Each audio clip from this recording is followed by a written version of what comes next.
de moyenne section de l'école travaille depuis le mois de janvier sur un projet cirque, et ce qui nous permet de motiver tous les enfants à avoir envie de venir à l'école et avoir envie d'apprendre des choses nouvelles.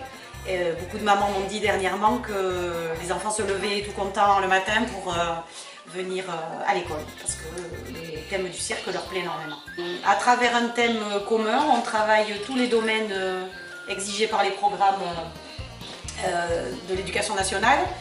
Par exemple, les enfants apprennent à parler, à mémoriser tout le vocabulaire du cirque, à former des phrases. Je suis un funambule, je suis un acrobate.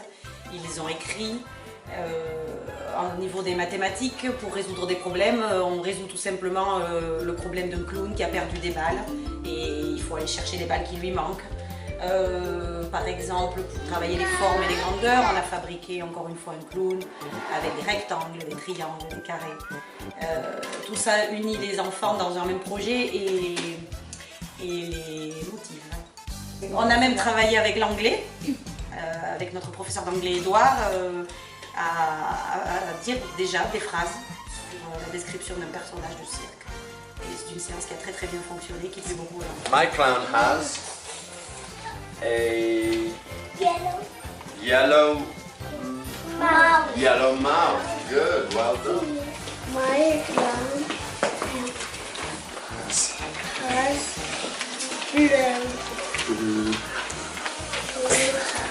Blue hat, well done, good. Psychomotricité, alors bien évidemment on a travaillé tout ce qui demande des efforts d'équilibre et de manipulation d'objets pour le jonglage. Ce sont des exercices qui demandent aux enfants beaucoup de concentration et qui leur permet de comprendre ce que c'est que la nécessité d'être concentré pour réussir une tâche.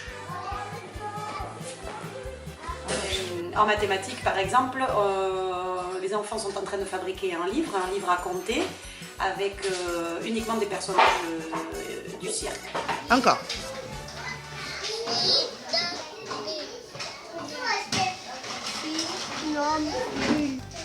Et l'autre?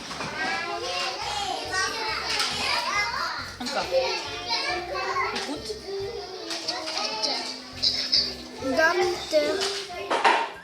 Donc ils vont apprendre à compter et à lire les nombres jusqu'à 6 avec un lion, 2 clowns, 3 funambules, etc. Et tout ce livre est fabriqué pendant des activités d'art plastique.